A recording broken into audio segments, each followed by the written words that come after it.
All right, hello and welcome everyone. So, if you can't tell just by looking at the screen, today's video is going to be just a little bit different. Today, we are talking about the condition overload nerfs and explaining them fairly in depth and offering some solutions to the current problem that has been created. So, for that, over here on the left, you can see that I have chosen some base stuff for us to go off of just to make all this math stuff easier to look at. Our base weapon stats are just going to have 100 damage that is going to be multiplied by all our things to get our final damage, just to keep it nice and simple. And our mod list is only going to be primed pressure point, fever strike, and condition overload.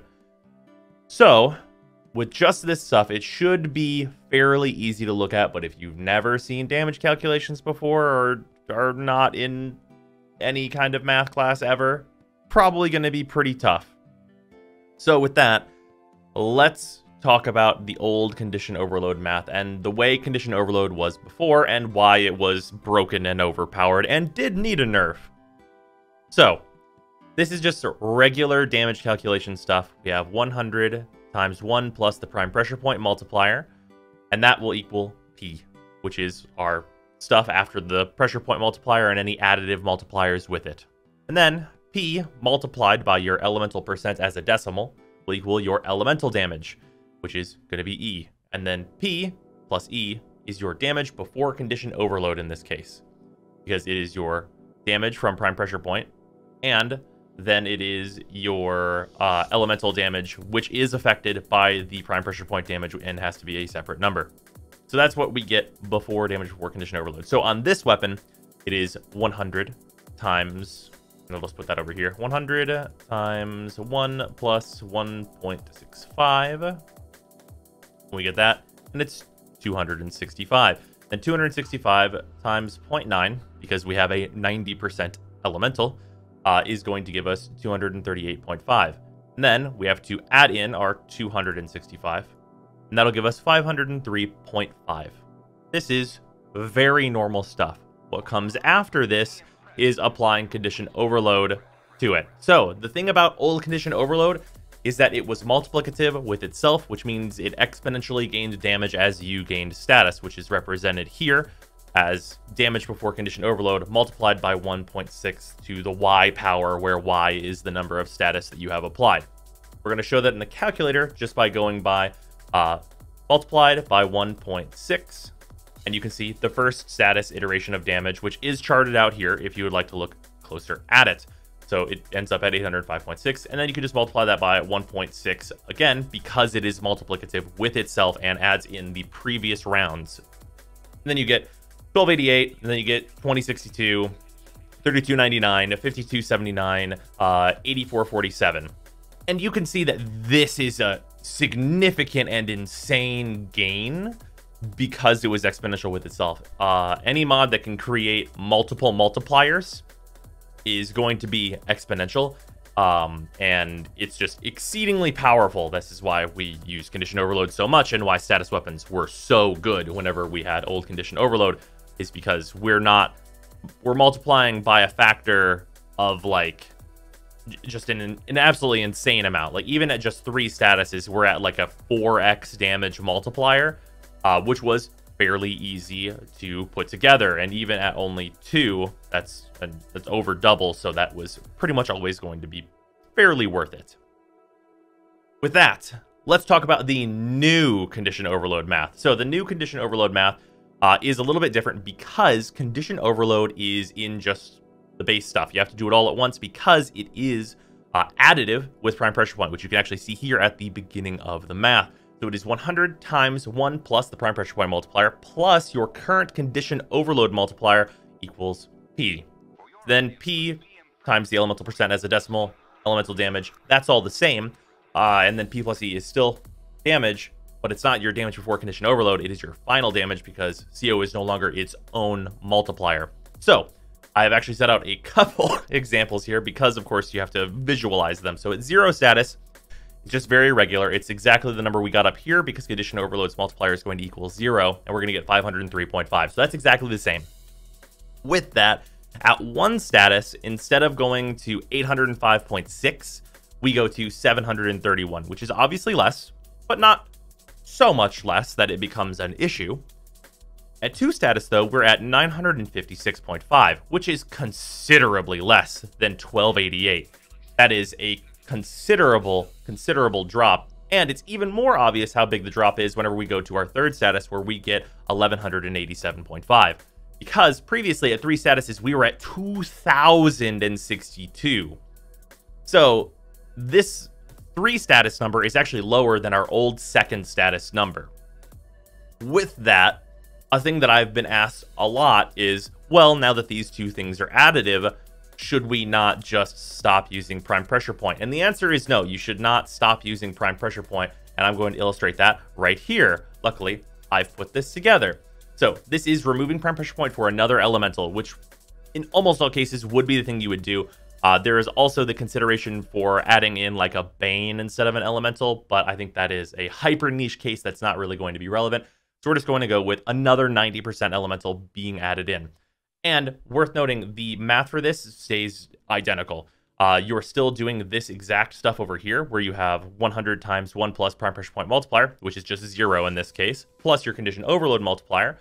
And then you can do the exact same math to get these numbers. So at 0, instead of being at 503.5, we're only at 280 damage, which is, let's call it problematic. So the main downside for just using condition overload instead of prime pressure point is that in a lot of cases, there are enemies where if you were just using fucking prime pressure point, you would kill them in 1 hit. Changing a lot of enemies from dying in 1 swing to dying in 2 or 3 because you decided not to use prime pressure point is devastating to your just efficiency as a player, killing a lot of enemies. But to move even further beyond that, at 1 status, we're at 616 damage, which you'll notice is less than our 1 status with prime pressure point. And even at 2 statuses, we are still at less damage at only 952 compared to 956. And granted, that's not a big difference, but the previous numbers have also been higher for us to do damage if we just use prime pressure point.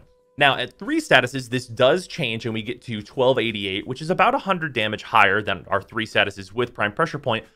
But here's the thing about that. You're only really actually getting a benefit if you're at 4 statuses plus, and very, very few Warframes are very conveniently and easily having 4 statuses be applied to everything around them. The best example is Saren, because she has a pretty much guaranteed 3 as long as you're using her kit. And then the 4th can just come from whatever weapon you happen to be using, proccing impact or slash or whatever. So for a Warframe like Saren, it's maybe in consideration, but I don't think that's really worthwhile because a Warframe like Saren has her 3 and her 1, and those are going to do the bulk of her damage one way or another. So there's no real reason to change your build on your weapon because it's not really going to matter because the enemies are going to die at the same exact speed either way. So I hope that has been helpful for people that are considering removing prime pressure point for another elemental. That's just not gonna help you out. You're not gonna get any real advantage by doing that. If anything, it's just going to make you kill slower. And I hope that's been pretty clear. Moving on. As we can see, this is worse. And it's worse in a way that just heavily disincentivizes using condition overload at all and has really brought us back to a previous meta where crit is the thing that matters and status is heavily disincentivized just because the damage is so much lower from just applying a bunch of statuses. There's no huge reason to do it anymore because we're not getting big numbers. So how do we fix that? Well, I have a calculation that I think would help, and there's 2 variants to this. I think there's 2 ways this can go, and it's not going to be super crazy. We're not going to be doing 6 status, 8,400 damage. We're not going to be doing this like gigantic more than 8x multiplier shit. But what we will be doing is just a very solid amount of damage that incentivizes status. So we have the normal shit here, just super regular calculation, nothing changed here because I'm moving CO back to the end of calculation, but making it non-exponential. So we take the regular damage, which we get to the 503.5, as we have been, and then we take the damage before condition overload multiplied by 1 plus and then condition overload multiplied by the number of statuses applied. And then condition overload is, of course, it's decimal in this equation. But I'm personally having trouble figuring out what exactly CO should be changed to. It can't remain at 1.2 unless, and by 1.2 I mean 120%, unless it got capped at 3 statuses. But for me personally, I feel like capping it at 3 statuses really limits the actual build potential, like the build around potential of applying a lot of status. I think that's an interesting gameplay thing to be able to apply to situations, and a good strategy for players to be able to employ to get more damage out of their stuff. So capping it I don't think is correct, but what I do think would be correct would be setting it at 0.7 or 0.8 or 70 or 80%. And I've charted both of these possibilities out here. So at 1 status, we'd be at 855, which is a little bit higher than our old stuff, but only very minorly. And at our 2nd status, we would be at 1057, which is pretty well higher than what we currently have, but pretty well lower than our old 2 status. And at 3, we go to 1409, which is higher, of course, but much lower than what we had previously. And then at 4, 5, and 6, you see the kind of big difference here. Because it's not multiplying with itself, at 6 statuses, we're still below our old 4 status multiplier. But we're gaining a significant amount of damage still. I think there's the possibility that it should be incentivized slightly more to do these statuses, and that 0.8 might be correct. But I think for different reasons, and depending on how much DE wants to push that like players should be utilizing status, both of these numbers are probably actually correct. I would probably prefer 0.7 personally, or 70%, but I could see reasons for implementing 0.8. But yeah, this video is just about like what's happening with condition overload. How was it calculated? How is it calculated now? What the fuck does additive, not multiplicative mean? And all that kind of stuff. I hope it has been very helpful. But yeah, and then just to really spell it out, the like big change with condition overload was that it is no longer exponential and it is no longer its own multiplier, which means it's additive with prime pressure point, which you can see here. And that means it's not at the end of calculation like it is here, and it's no longer exponential. The changes that I am proposing are actually the changes initially proposed by DE, just to make it non-exponential. No crazy math. I would consider exponential to be the crazy math, and just still making it its own multiplier, and giving it a slight boost, as they said they wanted to do. But yeah, I am fairly certain that all my math here is correct. Feel free to double check me and like make sure that all this stuff is right. I would like absolutely welcome anyone correcting me on anything I seem to have wrong here. But yeah, what do you guys think down in the comments should be the new condition overload? Like, do you guys feel like 0.7 is more balanced? There's reasons for 0.8 incentivizing more status heavy gameplay, perhaps. What would you do? And are you happy with the current condition overload state of being, as it were? And were you fooled into thinking that you should remove prime pressure point for condition overload? But yeah, hopefully this video has been helpful. I had enjoyed making it. It was fun to put together, and I will see you guys tomorrow.